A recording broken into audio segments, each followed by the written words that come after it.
The girl in the cage. The sky of Planet Zero's 9 was always gray. Clouds of dust floated through the air, and the wind carried the cries of the forgotten. Somewhere deep inside the slave district, voices echoed around metal walls. Buyers walked through the rows, staring at cages. Most cages had aliens trained to serve or fight.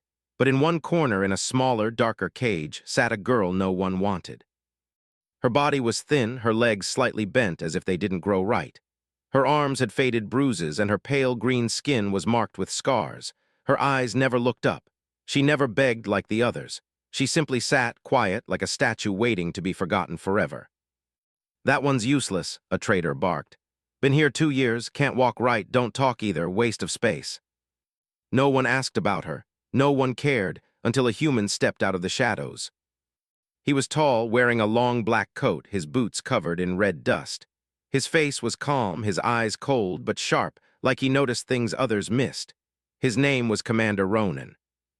Ronan didn't say anything. He just stared at the girl in the cage. The trader laughed. "You don't want that one, sir? Plenty of healthy ones here. Soldiers, workers, even a few dancers." "What's her name?" Ronan asked, his voice low. "She don't have one," the trader shrugged. "No point giving names to broken things." Ronan stepped closer. The girl still didn't move, but her eyes flicked up for half a second. That was enough for Ronan. He saw something. Pain, yes, fear, of course, but under all that, something else. A small flame, still alive. "I'll take her," he said. The trader blinked, seriously. "Yes." "You want warranty, not that she." "No." Minutes later, the cage opened for the first time in years. The girl didn't move. Ronan didn't pull her. Instead, he knelt down and said quietly, "You're free to come or stay here forever." She looked at his hand, rough, scarred, but steady. Slowly, painfully, she moved. Her legs trembled, her back curved, but she stepped out.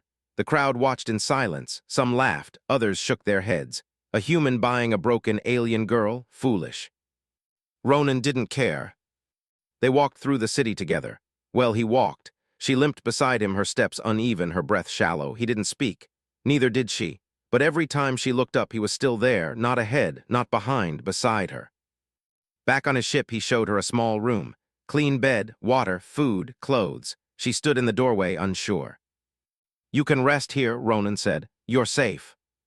She stared at the food but didn't touch it. She didn't speak. She curled into a corner and closed her eyes, expecting pain to come, but it didn't. Hours passed. Ronan checked on her but didn't push. She needed time, he understood that. The next day she was still in the corner, untouched food, dry lips, silent, but when Ronan sat across from her and ate his own meal, she watched. "You need a name," he said. "I'm not calling you Heyu forever." She didn't reply. "How about Nexa?" he asked. "Means survivor in old Earth tongue." No answer, but she blinked once. Ronan smiled. "Nexa it is." He left a clean shirt on the bed and walked away. Nexa didn't move for hours. Her mind was full of memories, cold rooms, sharp tools, voices calling her a mistake. Her own people had thrown her away. No one had ever named her before. No one had looked at her like Ronan did, like she mattered. That night the ship shook. Turbulence. Nexa panicked. She tried to crawl out of the room, but her legs gave out. She gasped in fear. Ronan found her shaking in the hallway. He didn't yell, didn't question. He simply picked her up gently and carried her back. As he set her down, he said, "You don't need to be strong yet, but one day you will be." Nexa watched him leave. For the first time, she wondered, why did he buy me? He didn't treat her like property. He didn't chain her. He didn't expect anything. What did he see in her? That night she didn't cry. She dreamed, and in her dream she wasn't broken. The silent passenger. Ronan's ship, the Iron Ghost, moved through cold space like a shadow. Inside, all was quiet, except for the soft hum of the engines and the faint breath of the girl now named Nexa. 3 days had passed since she stepped out of the cage. She hadn't spoken a single word. She hadn't smiled, but she was watching. Ronan noticed. Every morning he left food on the table near her room. She didn't eat when he was around, but when he returned later, the plate was always empty. Crumbs told the story of silent hunger. In the control room, Ronan sat in the pilot's chair, scanning maps. He had a mission, but it wasn't the one others believed. His orders were to scout border planets for potential threats, but deep inside, he had another goal. He looked at a small screen to his left. It showed her, sitting on the bed, arms around her knees, staring at nothing. She's not weak, he whispered to himself, just forgotten. On the fourth day, he left something else on her table. Not food, not clothes, a small cube. When Nexa picked it up, the cube glowed softly. A memory cube. Images flickered in the air, Ronan, much younger, standing beside a human girl in a wheelchair, both laughing under a sunlit tree. Nexa tilted her head. The cube showed the girl struggling to walk, falling, crying, then trying again. Then Ronan's voice, recorded long ago. It doesn't matter how many times you fall, only how many times you stand back up. Nexa stared at the cube long after the light faded. Her fingers trembled. Something stirred inside her, familiar, painful, and new. Later that night, Ronan entered the training bay, punching a steel dummy, sweat on his brow, fists wrapped tight. He sensed someone behind him. Nexa. She stood at the door, holding the wooden stick he had left in the corner days ago. Her legs still shook, but her eyes, they weren't as empty. You sure? He asked gently. She didn't answer, she just raised the stick. Ronan nodded. Okay, show me what you've got. Her first swing was weak, the second missed. The third hurt her arm, she dropped the stick and almost fell, tears stung her eyes. Ronan didn't move, didn't speak. Nexa looked at him, waiting for the usual anger, punishment, cold silence. Instead, Ronan knelt and picked up the stick. He handed it back. Again. Her hands tightened. She swung once more, off balance, wrong angle, but it was a swing. Ronan smiled. Good again. And so they trained. Each night when the stars passed by the window, she came to the training bay. She never spoke, but she tried. Each time she fell, he helped her up, not with words, with silence and patience. One night, Nexa stood watching the stars. Her hand touched the glass, her mind drifted. A flash, white rooms, cold metal tables, voices shouting, wires in her back. She's not responding, too weak, shut it down. Then blackness. Nexa woke up on the floor, breathing fast. Ronan was there in seconds. It's okay, he said softly. Just a memory, it can't hurt you now. She stared at him. For the first time, her lips moved. Who are you? Ronan blinked. Her voice was soft, cracked like dry leaves, but it was a voice. He smiled. You can speak. Nexa looked away, ashamed. I forgot how. Then we'll remember together, he said. The next morning, they landed on a trading station for supplies. Ronan told her to stay on the ship. She didn't answer, but she watched him leave. 30 minutes later, he returned, with a tiny carved bird in his hand. It's for you, he said. Humans used to believe birds carried messages from the soul. Nexa took the bird gently. Why me? Ronan looked at her. Because I've seen eyes like yours before, in someone who was told she couldn't do anything. They were wrong about her. Maybe they're wrong about you too. For a moment, Nexa wanted to believe him. But in the shadows of her mind, a voice still whispered, You are broken. You were never meant to live. But another voice, softer, smaller, whispered back, What if he's right? That night, as Ronan worked on a damaged panel, Nexa sat nearby. She didn't speak, but she didn't leave either. And when the ship shook from a sudden gravity surge, Nexa didn't panic this time. She reached out, grabbed the edge, and held steady. Ronan looked back and nodded. Progress. Somewhere in the deep dark, the universe didn't notice. But in a small ship moving through forgotten stars, something powerful was growing. Not power. Not war. Something rarer. Hope. First spark of strength. The days blurred together, stars slipping past like forgotten memories. Inside the iron ghost, something new had begun to bloom. Nexa, once curled in silence and fear, now stood taller. Her steps were still uneven but firmer. Her eyes, once dull, held a quiet storm. Every evening she trained. Ronan never forced her, but he was always there, watching, correcting her grip, showing her how to shift her weight, how to fall without fear. She still stumbled, but now she stood up faster. One evening, Ronan handed her a stun baton. It's not about strength, he said. It's about purpose, control. Nexa studied the weapon in her hands. Not for hurting, she realized, for protecting. She nodded. They sparred slow, careful movements. She missed. He dodged. She struck again. Finally, she tapped his shoulder. Good, he said, out of breath. Again. She smiled. It was small, quick, but it was real. But the universe rarely lets peace last. A warning flashed on the ship's screen, incoming signal, distress beacon. Ronan tapped the console, a nearby cargo ship under attack. Nexa stepped beside him. Pirates, he said. They prey on small freighters, steal what they want, leave no one alive. He looked at her. You can stay here. She didn't speak. Instead, she walked to the weapons rack, took her stun baton, and stood beside him. They dropped out of hyperspace into a scene of chaos. A small freighter drifted, its hull damaged, engines flickering. Around it, 3 pirate ships circled like wolves. Ronan piloted fast, weaving through blasts. Nexa, stay close, follow my lead. They boarded the damaged freighter through the emergency hatch. Inside, it was dark. Broken lights blinked. Smoke filled the halls. Voices shouting, a scream. Ronan drew his sidearm. This way. Nexa's heart pounded, but she didn't freeze. They found a group of pirates cornering a family of traders, 2 adults and a young child. One pirate raised his weapon. Nexa didn't think, she moved. She struck the pirate's arm once, twice, until he dropped the gun. Another pirate turned to her, surprised. She blocked his swing, pushed him back. Ronan fired, hitting the last 2 attackers with stun shots. The pirates collapsed. The family stared in shock. A human soldier and a strange alien girl, saving them. Ronan helped them up. Get to your escape pod, hurry. As they ran, Nexa looked down at her shaking hands, not from fear.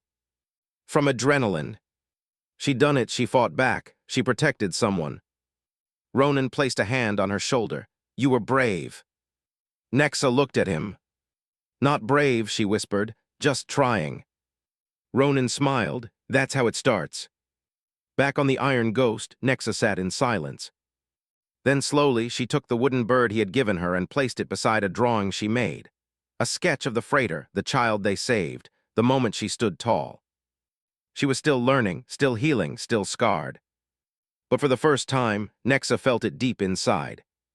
Strength wasn't about power or perfection. It was about choice. And she was choosing to live. Hunted for being different. It started with whispers. At first, they were just static across space channels, words barely caught between signals, fragments of questions. Alien girl, traveling with human soldier. Strange readings, biomix not on record. Ronan tried to ignore them, but deep down he knew. Nexa had drawn attention. Not just for who she was, but for what she might become. Inside the Iron Ghost, Nexa continued her training. Each day her movements grew smoother, faster. Each night she asked questions about humans, about stars, about choices. Ronan answered the best he could. Why did you take me from the cage? She asked one evening. Ronan looked at her. Because you looked at me, not like a broken thing, like someone asking for a chance. Nexa was quiet for a moment. I didn't think anyone would answer. Then I'm glad I did, he said. But the peace didn't last. 2 days later, a Federation scout ship intercepted them near a trade moon. On screen, a sharp-faced officer appeared. Captain Ronan, your ship carries an unauthorized bioform. You are ordered to surrender the entity for testing and classification. Ronan didn't flinch. She's not a weapon. Maybe not yet, the officer replied. But our data says otherwise. Your file shows a history of emotional defiance. Ronan cut the signal. He turned to Nexa. They want to lock you away again. Her hands clenched, not from fear this time, from rage. No, she whispered. They jumped into hyperspace, but the Federation didn't give up. They sent trackers, drones, bounty signals. Nexa had gone from forgotten to hunted. On a quiet planet called Dresha 4, they landed to refuel. Ronan hoped to rest, to plan. Nexa wandered the market in disguise, a hood over her glowing eyes, gloves over her pale hands. Children ran past her, laughing. For a moment, she smiled. But then sirens. Soldiers appeared, not many, just enough to make a statement. They were not looking for danger. They were looking for difference. One pointed at her. Stop, identify yourself. Ronan rushed in from the alley. She's with me. She's not registered, the soldier said. She's illegal. Ronan stepped forward. She's alive, and that should be enough. They tried to take her. Nexa didn't run. She moved. Faster than before, her training kicking in, not wild swings now, but precision, purpose, defense. She dodged, struck, stunned one with her baton. Ronan fought beside her, covering her back. In the end, the soldiers fell, not dead but defeated. The crowd stood frozen. A child looked at Nexa. "You saved us," he said. Nexa met his eyes. "I just didn't want to hide anymore." Back on the ship, she sat in silence. Ronan brought her water, sat across from her. "You didn't have to fight," he said gently. "Yes, I did," she replied, "because I'm tired of being hunted for being different." Ronan nodded. "We'll keep running if we have to, but you don't have to do it alone." Nexa looked at him. "I'm not afraid anymore." And it was true. The girl once left to rot in a cage now stood at the edge of destiny. Chased by power, yes, but becoming something more than even she understood. Not a weapon, not a mistake, but maybe a legend in the making. The broken one who saved the world. The galaxy didn't stop chasing her. Nexa and Ronan jumped from system to system, always one step ahead of bounty hunters, Federation scouts, and those who feared her for being different. But fate had a strange way of rewriting stories. It started with a signal, one not meant for them. A distress call from the planet Valen. A power core deep in its crust was failing. If it collapsed, it would send shockwaves strong enough to rip 3 nearby colonies apart. Billions of lives. Gone. Scientists had tried, soldiers had been sent. Nothing worked. The tunnels near the core were too unstable, machines shut down. Human minds couldn't handle the energy fields that surged near the planet's center. "We can't help," Ronan said, his voice low. "We don't even know if—" "I can," Nexa interrupted. Ronan turned. "Nexa, it's suicide." "They said I was broken," she whispered, "but maybe I was made for this." He didn't argue, not because he believed she could do it, but because she believed it. They landed on Valen during its final hour. Ash fell from the sky, buildings trembled. People ran, sirens screamed. Nexa walked toward the energy shaft, alone. Scientists tried to stop her. "No one survives the descent," they said. But she kept walking. Ronan watched from the edge. His hands shook, but he didn't move. "You taught me to be strong," she said to him. "Now I'll show you what that means." The shaft was deep, endless, metal groaned around her. Nexa descended. The radiation crackled through her veins. Pain shot through her bones, but she did not stop. Memories flooded her. The cage, the cold floor, the guards who called her useless. The moment Ronan looked at her, not with fear but with belief. She reached the core. The machinery was broken. Sparks danced like fireflies in the dark. Nexa stepped forward, her body glowing now with the strange light in her blood. The human engineers couldn't touch it. But she could. Her fingers touched the control panel. And then, silence. A pulse spread from her body, like light filling every crack of a shattered mirror. The system calmed. The energy waves slowed. The planet held. Outside, the sky cleared. People looked up, confused at first, then cheering, crying. She did it. But inside the shaft, Nexa fell to her knees. Her body, never built for this world, had taken too much. Ronan rushed down the emergency tunnel, screaming her name. He found her lying still, eyes half open, the faintest smile on her lips. "You're here," she whispered. "Always," he said, holding her hand. "I didn't break," she said. "No," he whispered, "you changed everything." And then, quiet, they built a monument in her honor. Not a statue of power, but a small one, simple.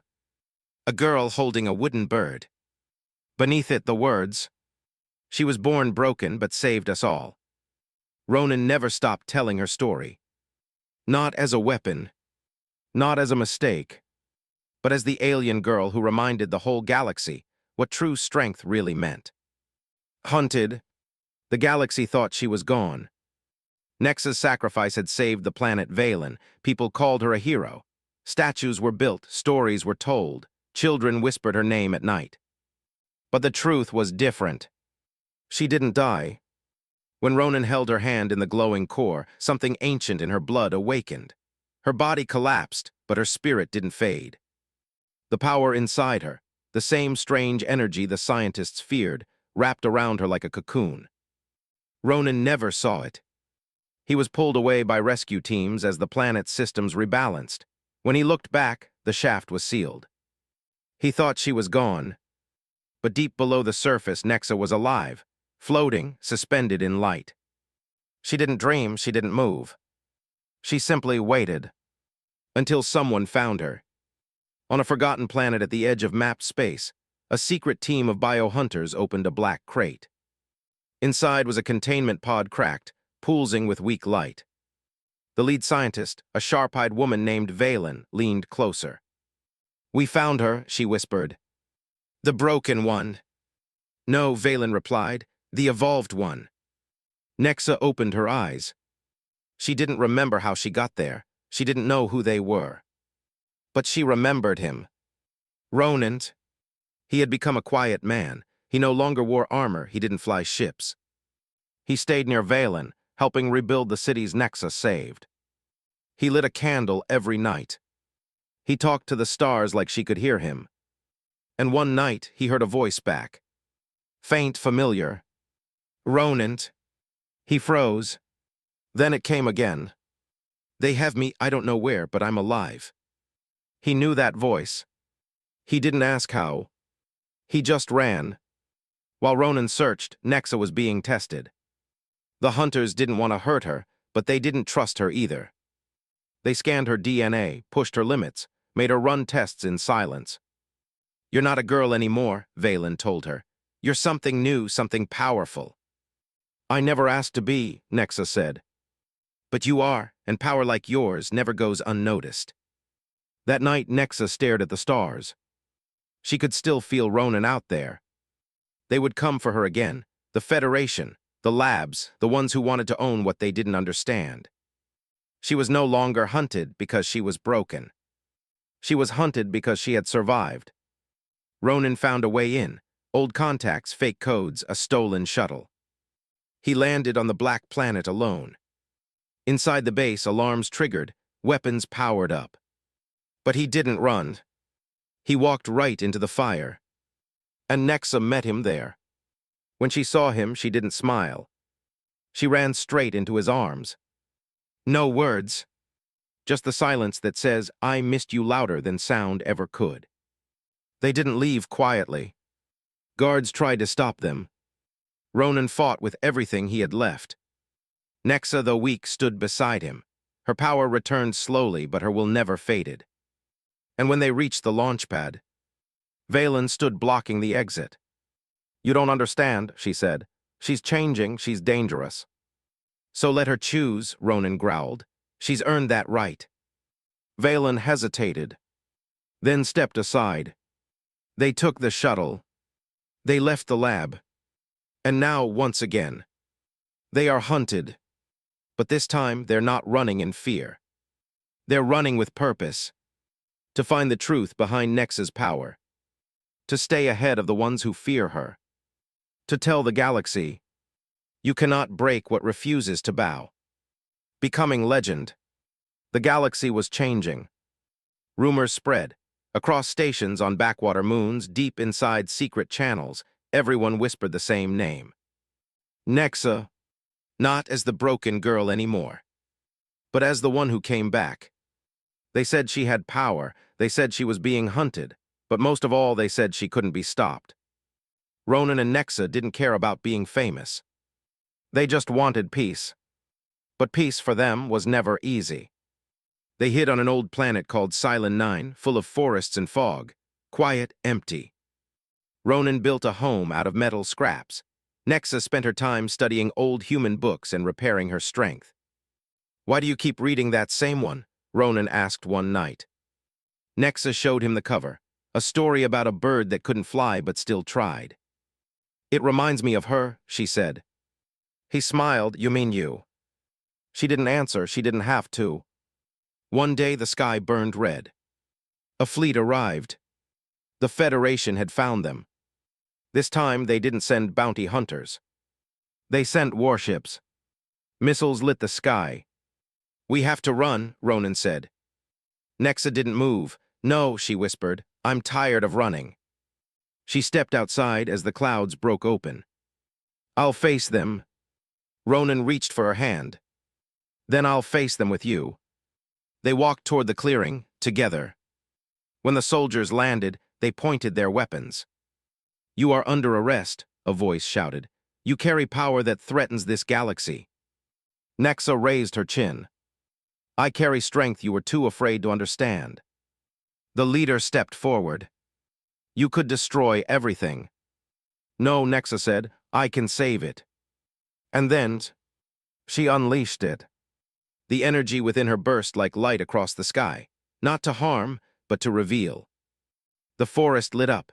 The ship stopped moving. Every soldier dropped to one knee, not out of fear, but because of what they saw.